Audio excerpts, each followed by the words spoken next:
The lid shatters upward and darkness screams out of the jar. 1,000 winged shadows tearing through the roof into the open sky above. Pandora falls backward, her silver gown catching the last clean light. The air fills with sounds no mortal has ever heard. The voice of suffering being born. But why? Why would the gods pour all the world's evil into one jar, seal it, and place it in the hands of someone they knew would open it? Zeus never forgave humanity for accepting stolen fire. His revenge was patient, elegant, and devastating. Not a thunderbolt but a bride. He ordered the gods to craft the most beautiful, most gifted, most irresistible woman ever made, and to place destruction in her dowry. Was Pandora a villain, a victim, or something far more complicated? The answer depends on how deeply you're willing to follow her story tonight. Get comfortable now. Adjust your pillow, find your warmth. This story has been told for nearly 3,000 years. By firelight, by starlight, by voices soft in the dark. If you drift off before the jar opens or the truth is revealed, that's perfect. The gods have always watched over sleeping mortals. Let them watch over you. Our story begins before suffering existed. Before disease, before aging, before grief had a name. It begins in the age of gold. Mortals lived without sickness then. Fruit fell from every branch. Rivers ran sweet. No one locked their doors because no one had learned to steal. The Titans still walked among them then. 2 brothers in particular loved these fragile creatures. Prometheus, who thought ahead, and Epimetheus, who never did. Prometheus watched mortals shivering through winter nights, eating raw meat, stumbling blind in the dark. He couldn't bear their helplessness. High on Olympus, divine fire burned in the god's own hearth, a flame that could warm, forge, cook, and illuminate. A flame forbidden to mortals. Prometheus climbed Olympus in the dead of night. He carried nothing but a hollow fennel stalk, and a decision that would cost him everything. He reached into the sacred flame. The fire leapt willingly into the fennel stalk, as though it had been waiting for someone brave enough to carry it down. That night, the first mortal fire crackled to life. Families gathered close, feeling warmth they couldn't name. Children stopped crying. The darkness retreated. Zeus saw the mortal fires from his throne, a constellation of defiance burning below. His knuckles whitened around the armrest of his golden seat. The king of the gods did not reach for his thunderbolts. Not yet. He smiled instead, and that smile was far more terrifying than any storm. Prometheus had always loved the mortals. Not as a god loves worshippers, but as a father loves children he never expected to have. He taught them to read the stars for navigation. He showed them which roots could heal a fever. Every secret he could steal from heaven, he carried down. His brother Epimetheus helped too, in his own way. He gave animals their gifts first. Claws to the bear, speed to the deer. Shells to the turtle. By the time Epimetheus reached humanity, every gift was spent. Mortals stood bare, skinned, clawless, slow. His brother's name means afterthought for a reason. That was when Prometheus decided. If the gods wouldn't share their fire with mortals, he would take it himself.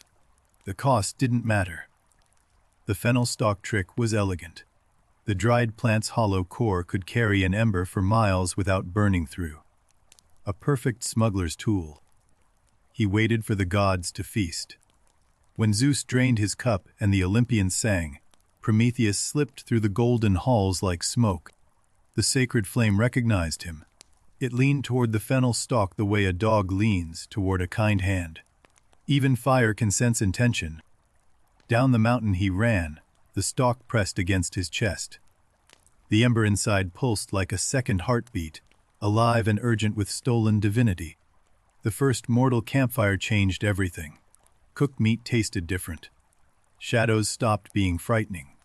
Stories could be told in the warm dark. Mortals began to forge tools. Bronze blades, clay pots, stone walls against the wind. Fire made them builders, thinkers, creators, almost like gods. Zeus noticed on the third day. Not the fire itself, but the smell. Cooked offerings rising from mortal altars, rich and changed. Someone had given them the flame. Woo! The single word cracked across Olympus like a thunderbolt. Every god froze. The wine turned cold in their cups. Every god looked at the floor. They all knew. Prometheus had never hidden his love for mortals, and gods are terrible at keeping secrets they enjoy. Zeus found Prometheus standing openly in a meadow. No hiding, no running. The Titan looked his king in the eye and said nothing. His silence was the loudest defiance. "You love them so much," Zeus said quietly. "Then you will watch them suffer. From a place where you can never help again." Thunder gods have iron hands. Zeus dragged Prometheus to the edge of the world, to the Caucasus Mountains, where the rock is cold enough to hold a Titan. The chains were forged by Hephaestus himself, the only smith whose work could bind a Titan. He wept as he hammered, each link closed. They pinned him to the mountain face. Arms spread wide, chest exposed to the sky. The stone was so cold it burned his immortal skin. Each morning, an eagle descended. Not an ordinary bird. A creature bred by Zeus with talons like bronze sickles and hunger that never ended. The eagle tore out his liver every day. And because Prometheus was immortal, the organ grew back every night, ready to be torn again at dawn. He could have begged. He could have renounced his love for mortals, and Zeus might have freed him.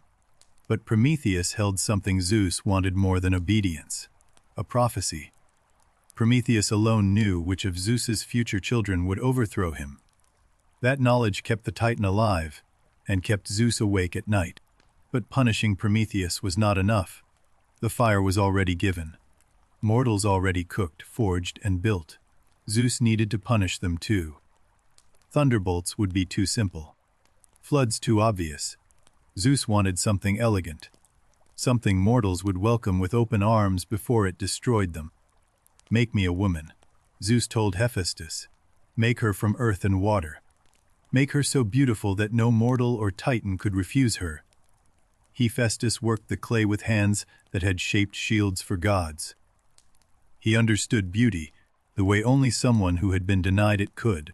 He gave her a face that held both moonlight and warmth, eyes that could hold secrets, a mouth shaped for both laughter and questions that should never be asked. When the form was complete, Athena breathed life into the clay. The gray earth flushed with color. Cold fingers warmed. The first heartbeat echoed through Olympus. She opened her eyes in a room full of gods. Every face looked down at her with a different expression: pride, pity, hunger, and something like guilt. Aphrodite stepped forward first. She touched Pandora's cheek, and grace flooded through her like warm wine, the kind of beauty that makes crowds fall silent. Athena draped her in silver cloth and placed a golden crown of flowers on her dark hair.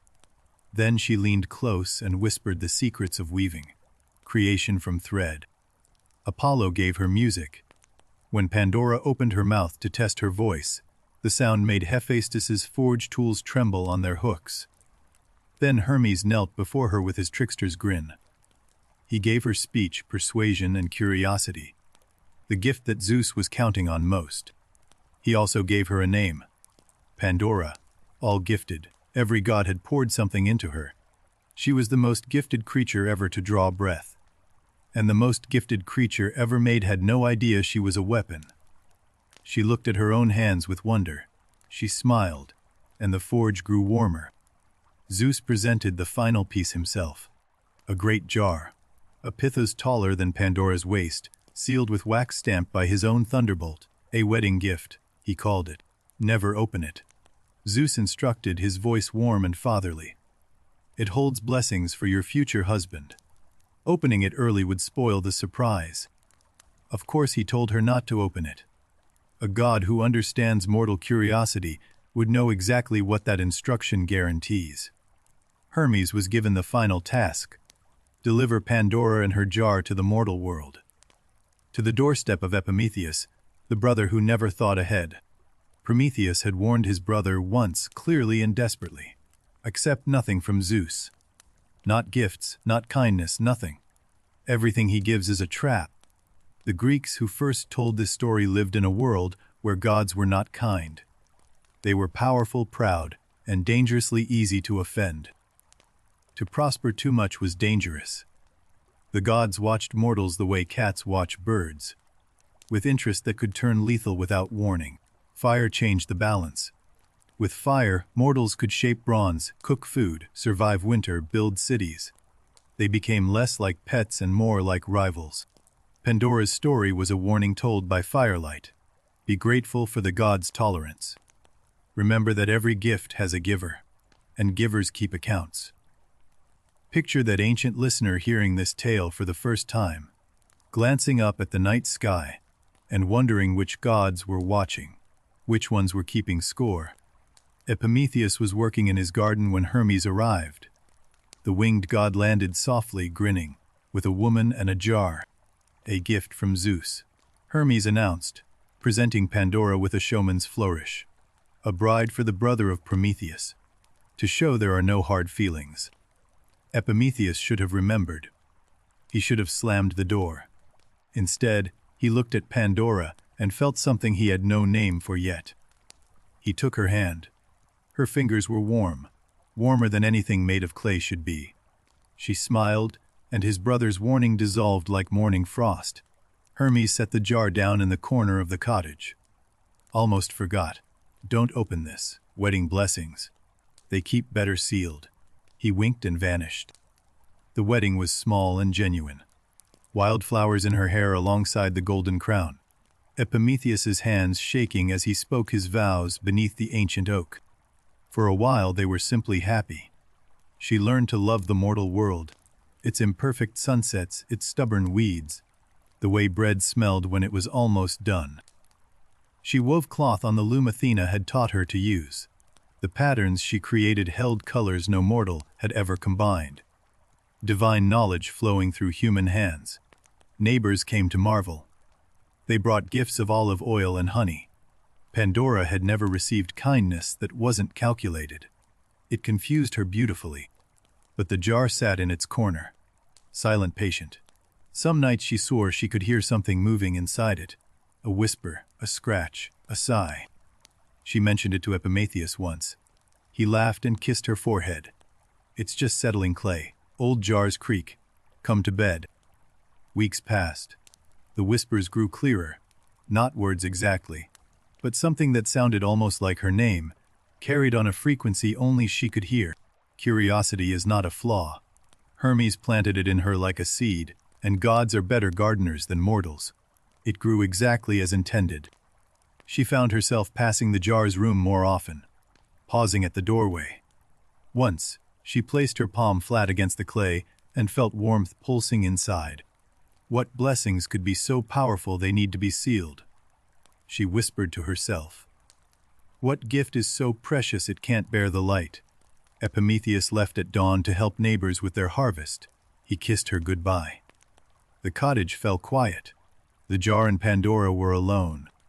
She told herself she would only touch the seal. Just feel the wax. Just see if it had loosened with age. She would not open it. The wax was warm, soft. It crumbled under her fingertip like it had been waiting to dissolve, as though the seal wanted to break. Her fingers found the edge of the lid, cool stone against warm skin. She could feel vibration beneath, something alive, pressing upward, begging for release. One thought more and she might have stopped.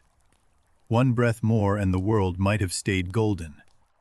But Hermes's gift was stronger than Prometheus's warning. She lifted the lid, and the world broke open. Shadows poured from the jar like water from a broken dam. They had wings and voices and teeth. They screamed with the joy of prisoners freed after Yuns. Disease flew first. A gray thing with a rattling breath. It passed through the walls and touched the nearest village. Within an hour, a child coughed for the first time. Suffering followed, heavier, slower, dragging itself across the fields. Wherever it passed, abundance dimmed. Fruit that fell now bruised. Water that flowed now tasted of stone. Envy slithered between neighbors who had never known jealousy. Greed whispered to hands that had always shared freely. Old age settled on shoulders that had never ached. Death came last. It moved slowly, almost gently, as though it had all the time in the world. Because now, for the first time, it did. Pandora screamed and slammed the lid back down. Too late for everything, except one thing. Something still moved inside the jar.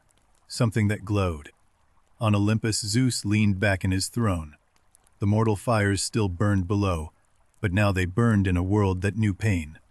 Balance restored, the thunder god thought. Epimetheus returned to find his home broken and his wife on the floor beside the open jar. He understood immediately. His brother had been right about everything. He did not blame her. That surprised them both. He knelt beside her, took her shaking hands, and said nothing. Because what words exist for the end of paradise? Outside, the golden age faded like a dream you can't quite hold onto after waking. The world mortals knew was gone. The world we know had begun. The morning after the jar opened, the sun still rose. That was the cruelest part. The world looked almost the same, but nothing felt right anymore. A farmer's back ached for the first time when he bent to harvest grain. He stood slowly, pressing his hand to his spine, bewildered by this new sensation. Children who had never been sick woke with fevers. Their mothers held them close, not knowing what illness was, only that their children burned and trembled. Arguments broke out between families who had shared everything for generations. Greed's whisper was subtle. Not. Take. But what if there isn't enough? The first lock was forged that week. A simple bronze clasp on a granary door. Such a small thing. But it meant trust had a limit now. Pandora stayed inside for 3 days. She sat beside the sealed jar, hands on the lid, as though holding it shut could undo what she had done. Epimetheus brought her water and bread. He sat beside her without speaking. In the silence between them lived a grief too large for language. On the 4th morning she spoke. He told me not to open it. Zeus told me not to open it, and I knew it was wrong to listen. You were made to open it, Epimetheus said gently. They built you to be curious and gave you a sealed jar. Pandora, you never had a choice. That understanding changed something in her. Not the guilt, that stayed, but the shame began to shift into something harder. Something aimed upward, toward Olympus. She stepped outside. The village had changed in 3 days. Walls where there had been none. Silence where there had been song. A world learning the shape of its new pain. A woman she had shared bread with crossed the path to avoid her. Word had spread. The beautiful stranger and her cursed jar. The village had its first story of blame. Pandora did not defend herself. What could she say? "A god tricked me," would sound like every excuse ever made. The truth was too large for a village argument. She walked past the village and into the hills. The olive groves still grew, though slower now. Birds still sang, though quieter. Beauty survived, but it had to work harder. From the highest hill she could see the Caucasus Mountains on the horizon. Somewhere on those frozen peaks, Prometheus still hung in chains, the only one who had tried to warn them. He knew, she whispered to the wind. Prometheus knew what was in the jar. He knew what I was, and he still tried to save us. The eagle came again that morning, punctual as sunrise. Prometheus screamed, not for himself, but for the world he could see darkening below his mountain prison. Pandora returned to the cottage at dusk. Epimetheus had rebuilt the doorframe and swept the broken clay. He looked at her and almost smiled. "We're still here," he said. That night they ate together for the first time since the jar. The bread tasted different now. Everything did. But hunger was its own kind of honesty. Weeks became months. Mortals did what mortals have always done since. They adapted. They named the new feelings. Grief, they called one. Loneliness, another. Jalif. They discovered something else too. When a sick child recovered, the relief was sweeter than any joy the golden age had known. Suffering made happiness sharper. Healers emerged, mortals who studied which herbs reduced fever and which roots eased pain. The first medicine was born from the first need for it. Builders raised stronger walls, not just against neighbors but against wind and cold that now bit harder. Architecture became a conversation with the new weather. Death came for the oldest mortal on the winter solstice. Nobody knew what was happening. One moment he was speaking by the fire. The next, he was simply gone. The village gathered around the body. No one knew what to do. They waited for him to wake. When he didn't, a sound rose from the crowd, the first keening wail of mourning. They buried him beneath the olive tree he had planted as a young man. It was the first grave. Someone placed a stone to mark it. Someone else carved his name. Pandora stood at the edge of the funeral. She watched mortals invent grief in real time. The weeping, the touching of earth, the stories told about the dead man's life. She realized something standing there.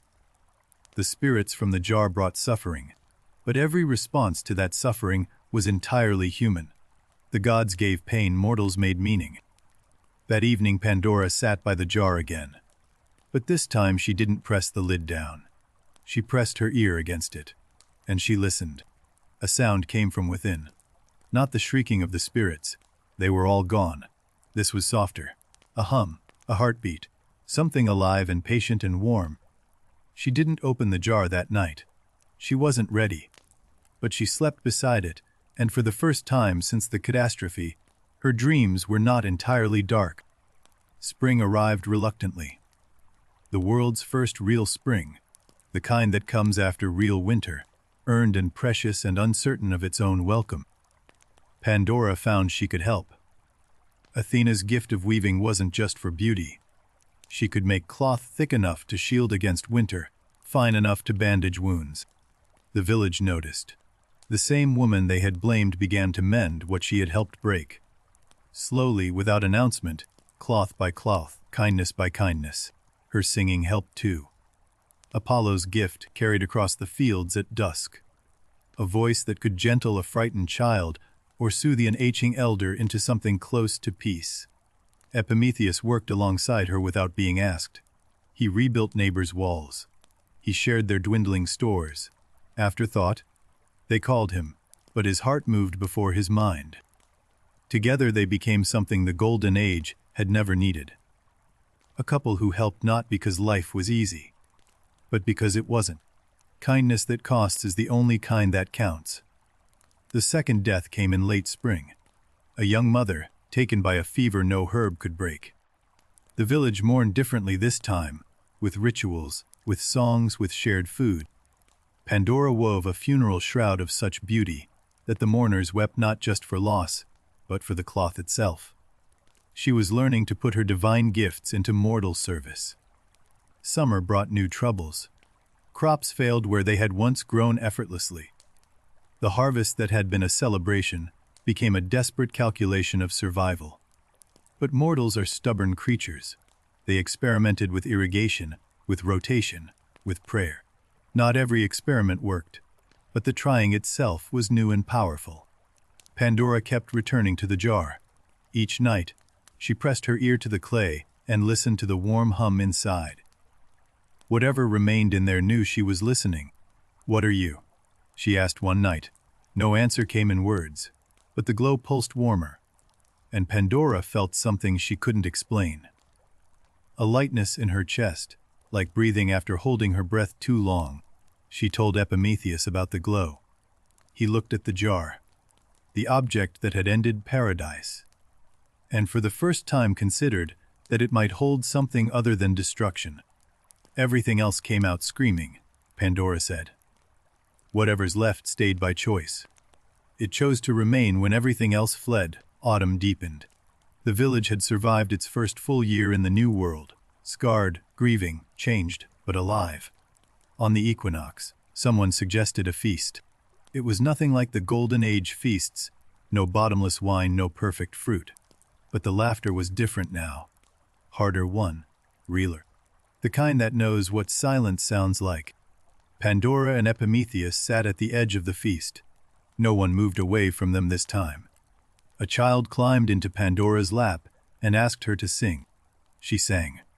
And the song she chose wasn't about gods or golden ages. It was about a winter that ended, about stubborn flowers, about bread shared when there isn't enough. The storyteller by the ancient fire would have paused here. Let the listeners feel the weight of the name. Pandora, all gifted. Every gift a trap, every beauty a weapon. Hesiod, who first wrote this story down, lived in a world where women's status was a battleground. His Pandora was a punishment, but the myth outgrew his intention. The Greeks believed in fate the way we believe in gravity. Not as a theory, but as something you could feel pulling. Even Zeus couldn't escape the threads the fates wove. Pandora never had a chance. Not because she was weak, but because every piece of her was designed to do exactly what she did. Her curiosity was the lock, the jar was the key. And yet, she slammed the lid shut. That part was hers. In the middle of horror, she chose to stop. The gods designed her to open the jar. Closing it was entirely human. Winter returned, colder than the first one, because now they knew cold could kill. Fuel became precious. Blankets became currency. Mortality had an economy. Pandora wove through the winter with furious purpose. Her loom never stopped. Every household in the village received cloth from her hands before the frost deepened. 3 more mortals died that winter. Each funeral added new layers to the rituals. Songs chosen, flowers placed, stones carved with words meant to outlast the dead. On the longest night, Pandora sat with the jar again. The glow inside had grown stronger, a steady golden warmth that cast shadows on the stone walls like a small hearth. "I think I understand what you are," she told the glow. "You're the thing that makes them get up in the morning. The thing that makes them plant seeds in frozen ground." She knew she would open the jar again. This time not from curiosity, but from decision. Not because a god designed her to, but because the world needed what was inside. She told Epimetheus. His face cycled through terror, confusion, and then trust. "You're not the woman Zeus made anymore," he said. "You're the woman you made yourself." They waited for spring. Not the hesitant spring of last year. This one came with conviction. Green pushing through everywhere, birdsong returning, the earth remembering warmth. On the spring equinox, 1 full year after the jar first opened, Pandora carried the pithas outside. She placed it in the center of the village square, under the open sky. The village protested, some shouted, some ran. But Pandora stood beside the jar and spoke with a voice that carried Apollo's gift and her own earned authority. "Everything terrible already came out," she said. "We survived it, we named it, we built around it.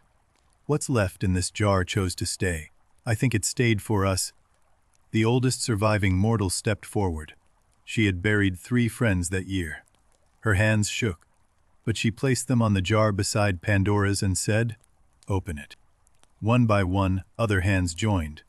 The farmer with the aching back. The mother whose child had survived fever.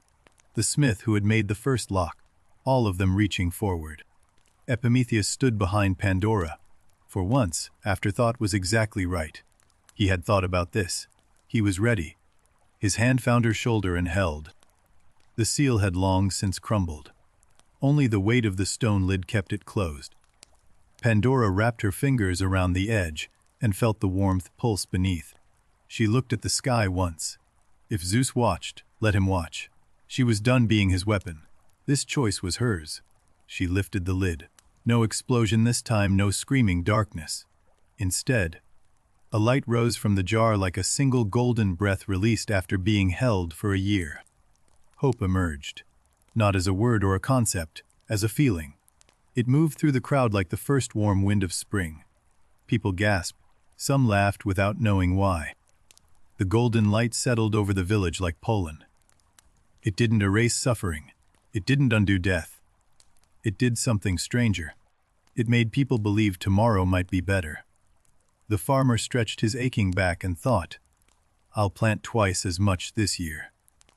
The healer ground her herbs and thought, "I'll find a cure for the chest sickness."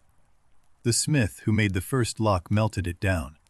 He forged the bronze into a bell instead, something the whole village could hear when good news needed sharing.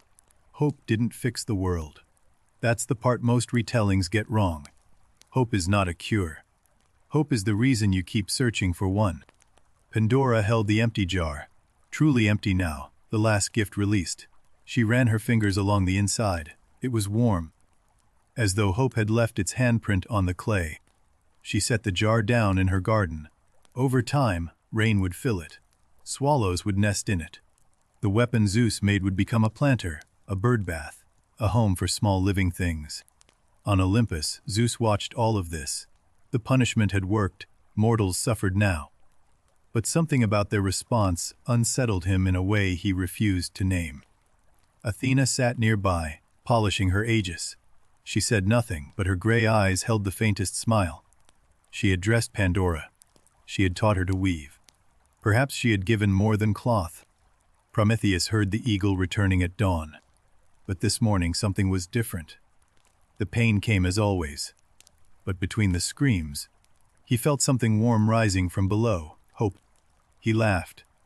Chained to a mountain, liver torn, blood on the stone, Prometheus laughed.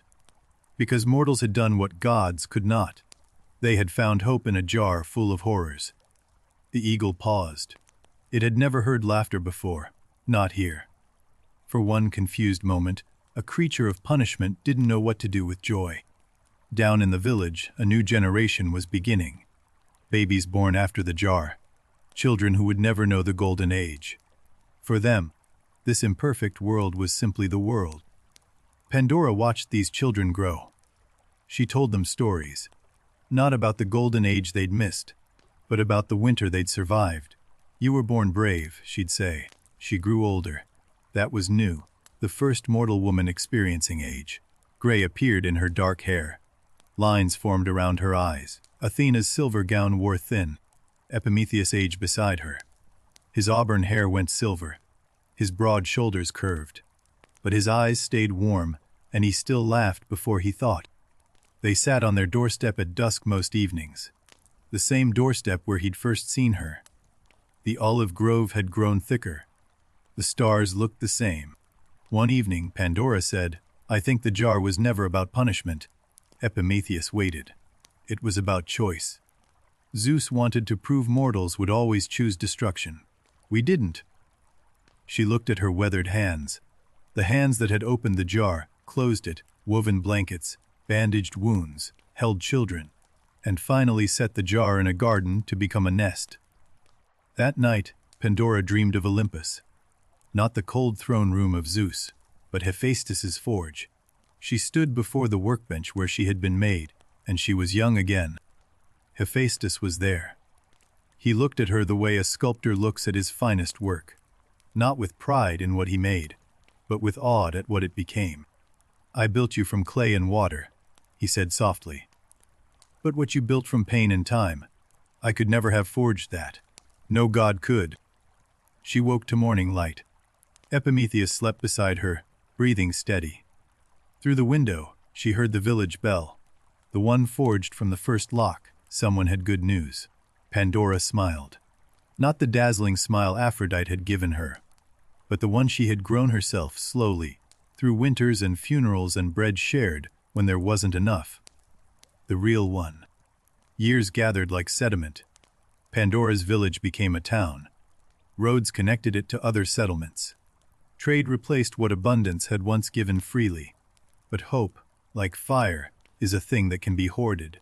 The wealthy discovered they could sell it, promise it, withhold it, make people work for the feeling of tomorrow. Temples rose. Not the simple altars of the Golden Age, but towering structures where priests claimed to speak for gods. Power dressed itself in marble and called itself holy. Zeus watched this with something closer to approval. Mortals building monuments to divine power. This was the order he understood. Fear dressed as worship, obedience disguised as faith. The new priests told a different version of Pandora's story. In their telling, she was the villain, the curious woman who ruined paradise. Her disobedience was the lesson. Her punishment was the point. Pandora heard these stories and said nothing. She was very old now. She understood that stories belong to whoever tells them loudest, not whoever lives them truest. Epimetheus had died the previous winter. Gently, in his sleep, still warm.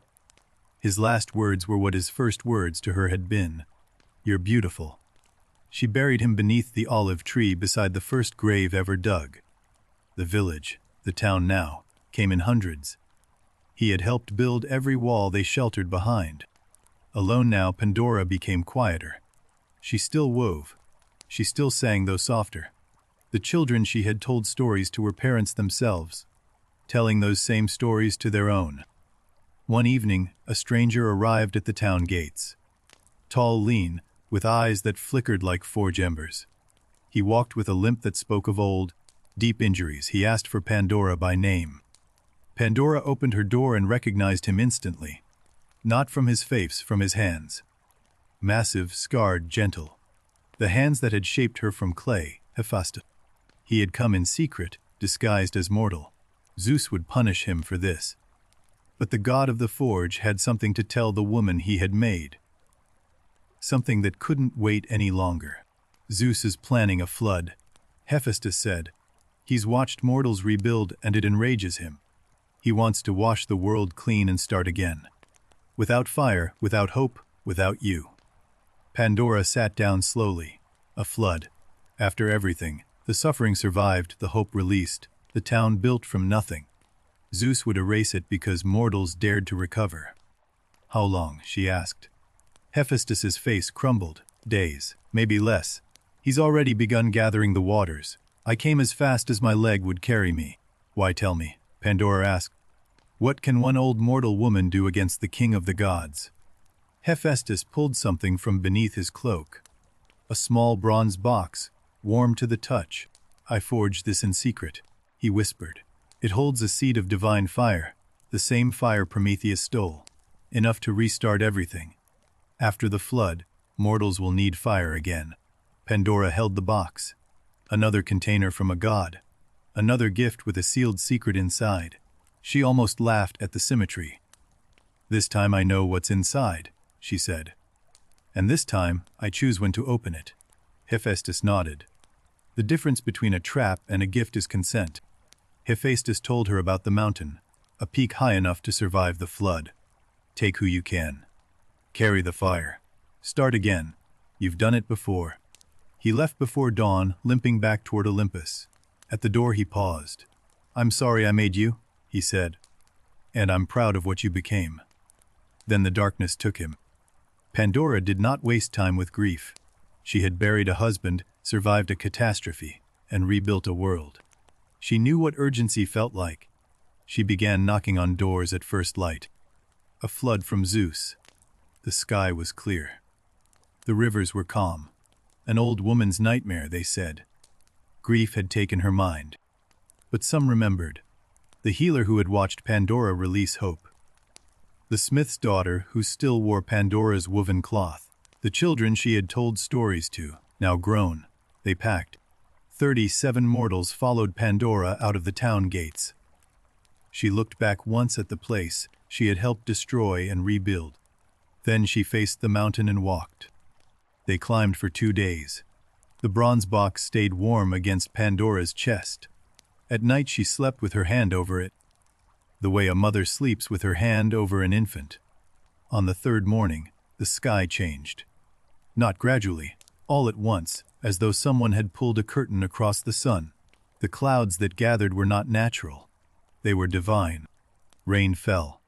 Not the gentle rain mortals had learned to endure, but sheets of water that felt like falling walls. Rivers below swelled in minutes. The sea began to climb. From the mountainside, Pandora watched the town vanish. Every wall, every grave, every doorstep.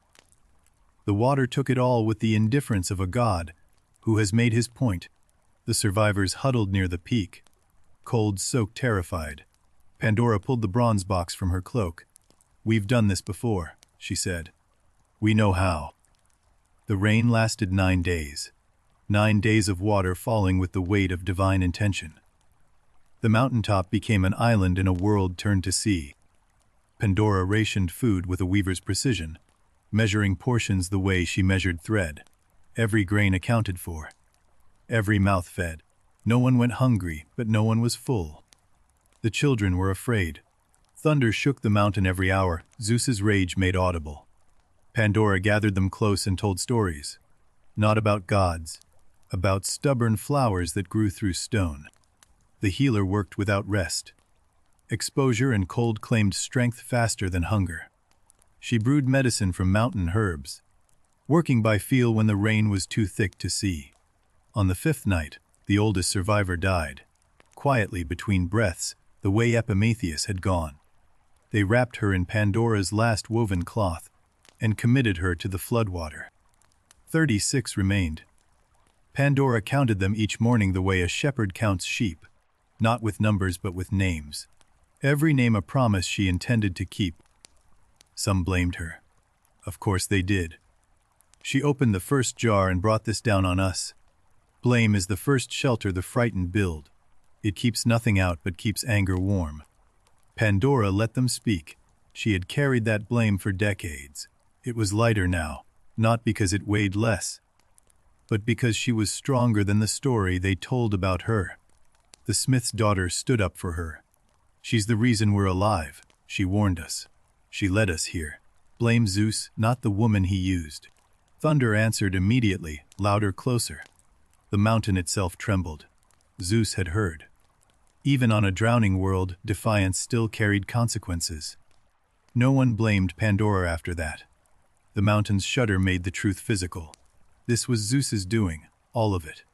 From the jar to the flood, one god's wounded pride punishing an entire species. On the 9th morning, the rain simply stopped. Not gradually, between one breath and the next. As though Zeus had exhausted even his anger, silence fell like a second flood. The clouds parted slowly, like curtains drawn by reluctant hands. Sunlight touched the floodwater and turned it to hammered gold, beautiful and terrible, a drowned world made gorgeous. The water receded slowly. First the highest hills reappeared, dark islands in a golden sea, then the ridgelines, then the valleys, thick with mud and silence where villages had been. They descended after 3 more days. The mountain path was treacherous, washed away in places, scattered with debris from a world carried uphill by the water's fury. The valley floor was unrecognizable. Where the town had stood only mud remained, flat, gray, and featureless. Not a wall survived, not a gravestone, not even the ancient oak. Someone fell to their knees in the mud. Then another. The grief was too large for standing. It pressed mortals down to the earth that had swallowed everything they had built. Pandora knelt too. She pressed her palms into the mud where Epimetheus was buried, or where he had been. The flood had taken even the dead. Even memory had a grave now. She allowed herself 1 hour of grief. Exactly 1 hour, measured by the sun crossing one fist, width of sky. Then she stood. There were 35 people who needed her to stand. "We need fire," she said. The words came out steady. The same words that had started everything. Prometheus's thought before his theft. The circle completing itself. She opened the bronze box. Not with trembling hands, with steady ones. The divine ember inside pulsed eager and alive. The same fire that had changed the world once before. She built a fire the way Prometheus must have, finding dry wood inside the box's false bottom, where Hephaestus had hidden tinder alongside the ember. The forge god thought of everything. The tinder caught, the flame grew. 35 faces leaned toward it with the same expression their ancestors had worn around Prometheus's first gift. Wonder, relief, and the warmth of being alive. That fire became the center of everything. They cooked what little food remained. They dried their clothing. They sat close and began the slow, exhausting work of deciding what to do next. The healer cataloged their injuries and illnesses. The smith's daughter scouted for materials. Without being asked, roles formed, the structure of a new society emerging from mud and firelight. They found seeds in the mud, grain that had survived the flood buried in clay pots beneath collapsed walls. Enough to plant. Enough to begin again if they were very, very careful. Pandora planted the first seed herself. She pressed it into the drying mud with her thumb and whispered something over it. Not a prayer to Zeus, a promise to the earth. More seeds followed. A field took shape in the mud, rough and desperate, nothing like the effortless gardens of the Golden Age. Every row represented an argument with extinction. Shelter came next. Without stone or timber, they built with what the flood left. Packed mud, woven reeds, Pandora's cloth stretched over bent branches. Ugly, functional, warm. The first green shoots appeared 12 days after planting. Pandora was there when they broke the surface. Tiny, fragile, impossibly brave. She wept, not from sadness, from the sheer stubbornness of life. A child was born that spring. The first child of the new world, delivered in a mud shelter, wrapped in Pandora's last piece of divine cloth. The mother named her Elpis, Hope. Pandora held the baby and felt something complete. The woman made from clay, holding a child made from love in a world made from stubbornness. 3 kinds of creation, none of them divine. The settlement grew. Other survivors found them. Mortals who had clung to hilltops, floated on wreckage, hidden in caves. They came toward the smoke of Pandora's fire like moths to a lamp. 40 became 60. 60 became 100. Each arrival brought skills. A potter, a shepherd who saved 2 goats.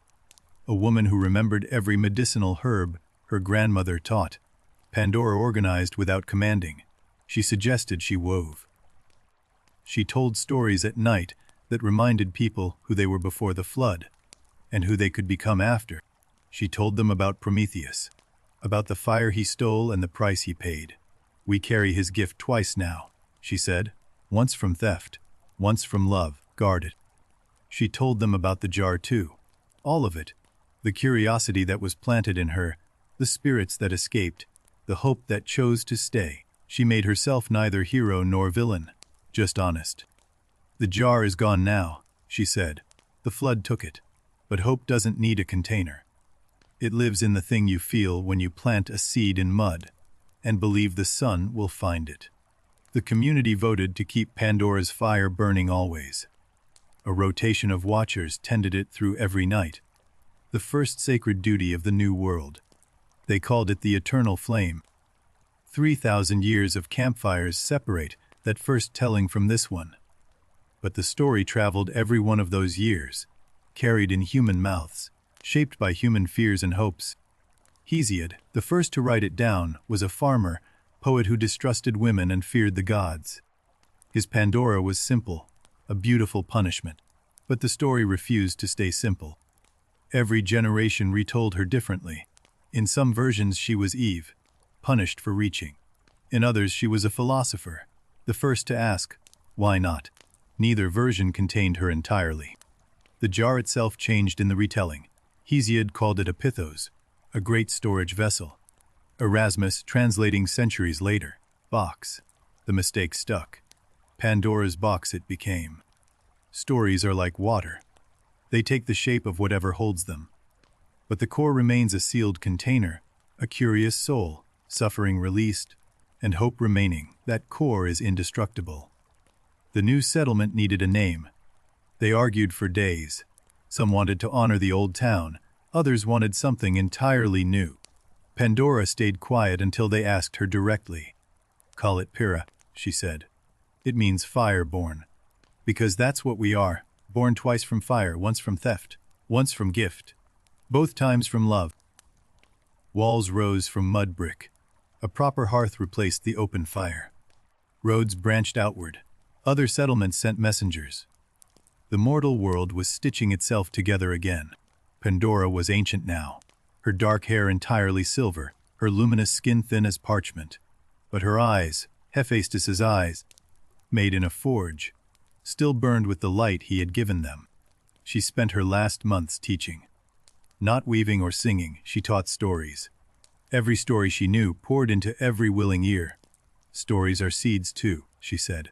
Plant them and wait. The darkest night came without warning. Pandora woke unable to breathe, her chest heavy with a weight she recognized. Not illness. Finality. The clay was returning to clay. She asked them to carry her outside. The night sky stretched above Pyrrha, thick with stars. The same stars she had first seen through forge, smoke on the day she was made. Baby Elpis, not a baby anymore, a strong girl of 3, crawled into Pandora's lap. Story, the child demanded. It was the only word she needed. Pandora told one last story, not about gods or jars or floods, about a clay pot in a garden where swallows built a nest. about how the most terrible thing became the safest place.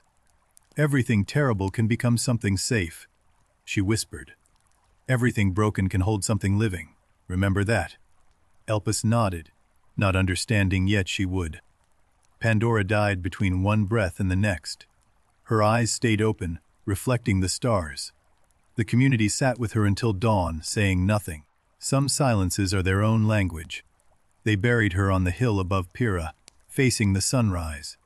The healer planted an olive tree at the head of the grave, a cutting saved from before the flood. It took root immediately. The gravestone was carved by the smith's daughter, not with Pandora's crimes or gifts. Just her name and 2 words, she chose. Nothing more was needed. On Olympus, Zeus felt her death the way you feel a door close in a distant room. He had made her to destroy. She had died having built. The equation didn't balance, and that bothered him. Hephaestus heard and went quiet in his forge. He set down his hammer for the first time in millennia and let the fire burn low. Even divine craftsmen mourn their finest work. Prometheus, still chained, still torn, felt her passing too. He closed his ember gold eyes and was quiet for the length of one eagle's visit. His silence was his eulogy. Pyrrha endured. Years became decades. The olive tree on Pandora's grave grew enormous, its trunk thick enough to shelter 10 people. Its roots reaching deep into the divine clay beneath. Elpis grew into the kind of woman who laughed easily and listened carefully. She became a healer, then a leader, then the voice Pyrrha trusted most, hope made real in human form. She told Pandora's story every year on the anniversary of the flood. Not as warning, not as lesson, as gratitude. For the woman who opened the worst thing in the world and found the best thing at the bottom. Other settlements sent listeners to hear the story. They carried it back to their own fires, their own children. The story traveled on foot, on boats, on the wind of 100 telling voices. Each telling changed it slightly. In some versions, Pandora was a goddess. In others, the jar held jewels. The details shifted like sand. The truth at the center held like stone. Seasons turned in Pyrrha. The mortal world stabilized into something recognizable. Not the golden age, not the devastation, but something between, something earned, something real. The eternal flame burned through every season. No storm extinguished it, no neglect let it die. 3 generations of watchers tended it the way Pandora had tended the jar, with patient devotion. On Olympus, centuries passed in what felt like an afternoon. Zeus grew bored with his punishment. Mortals kept rebuilding. It was like trying to drown the tide. Athena spoke to him once about Pandora. You made her from clay, she said. Clay absorbs water. Clay survives fire. You chose the one material that endures everything. Zeus did not answer. He stared at the mortal world below. Fires burning in 1,000 settlements now. Each one descended from Pandora's ember. His punishment had become their inheritance. Deep in the mortal world, something extraordinary was happening. Mortals had begun writing, not just carving names on stones, but pressing stories into clay tablets, making memory permanent. Pandora's story was among the first committed to clay. A scribe who had learned it from Elpis pressed the words carefully. The woman, the jar, the suffering. Permanent now. The story traveled further now. Ships carried it across the Mediterranean. Traders told it in foreign ports. Each language bent it into new shapes, but the core survived every translation. Centuries compressed. The Greek world grew, flourished, fell, and rose again. Empires swallowed it. But the stories, the myths, the gods, the first woman and her jar, those the empires kept. Through it all, Prometheus still hung on his mountain. Time meant nothing to a Titan. But every century, the chains loosened a little. Even divine metalwork erodes under enough patience. Heracles came eventually, a mortal son of Zeus, stronger than any god expected mortals to be. He climbed the Caucasus, broke the chains, and set Prometheus free with a single arrow to the eagle. Prometheus fell to his knees, not from weakness, from the sheer overwhelming sensation of freedom after centuries of captivity. His joints remembered how to bend. His lungs remembered full breath.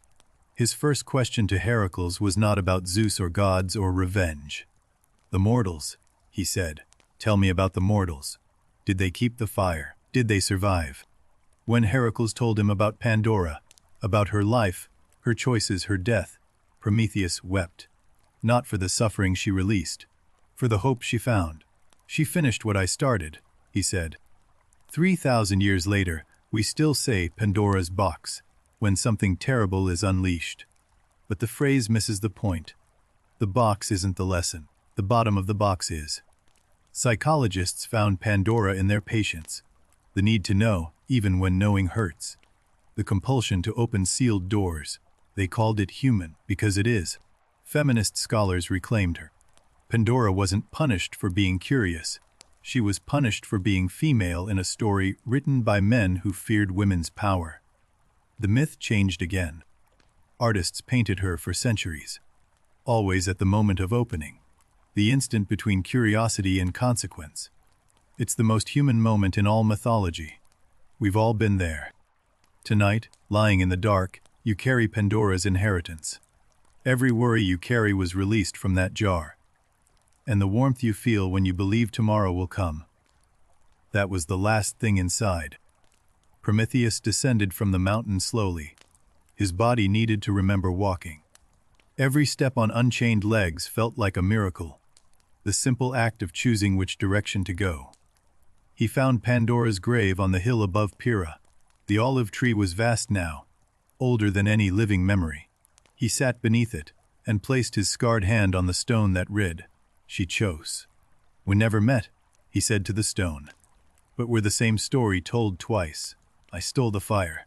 You found the hope. Between us, we gave them everything they needed."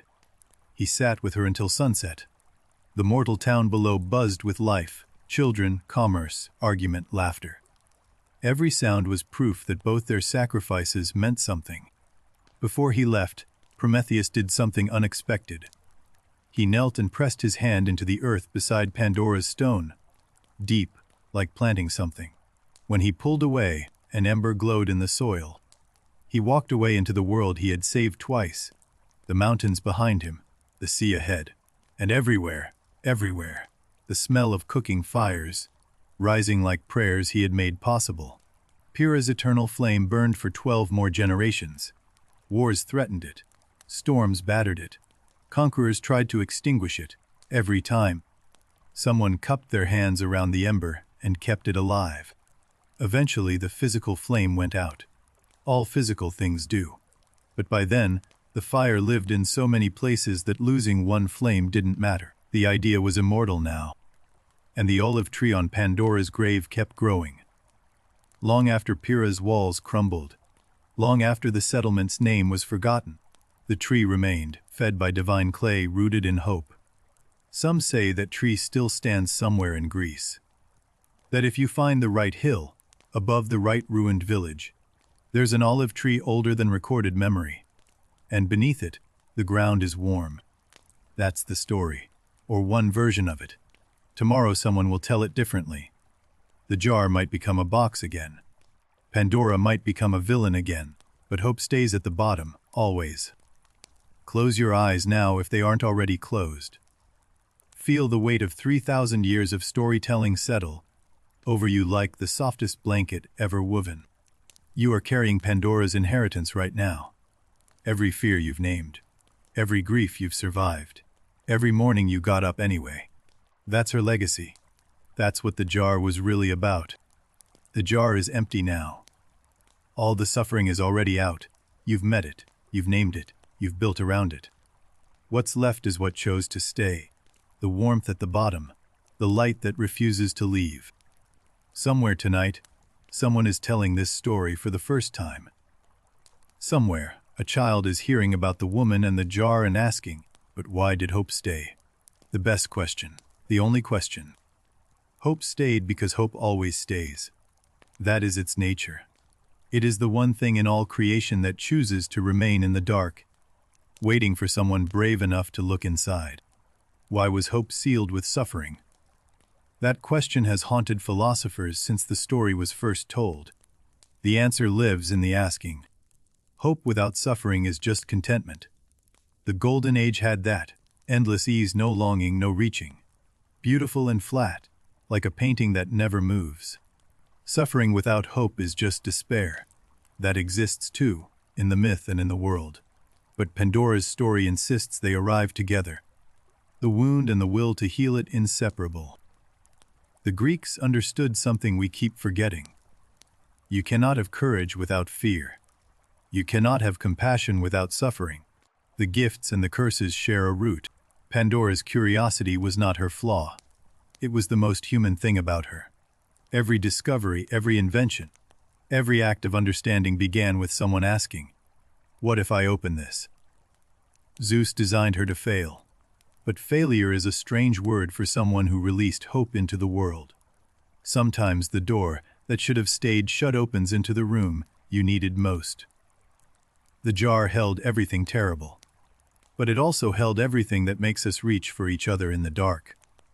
Without disease, we wouldn't have healers. Without loss, we wouldn't hold on so tight.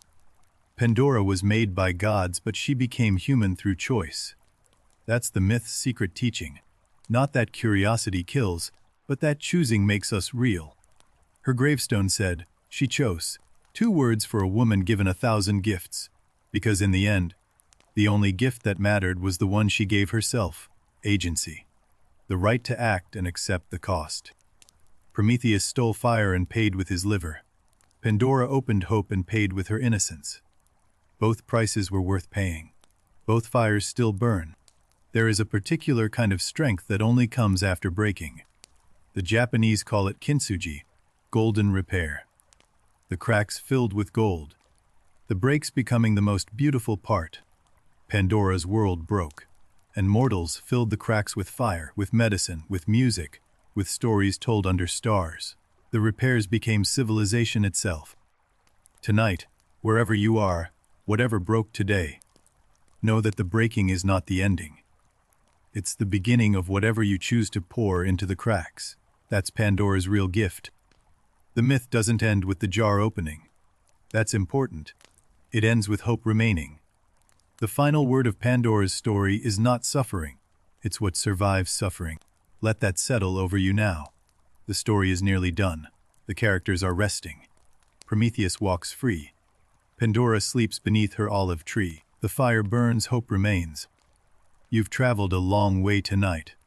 From Olympus to the forge, from a golden meadow to a flooded valley.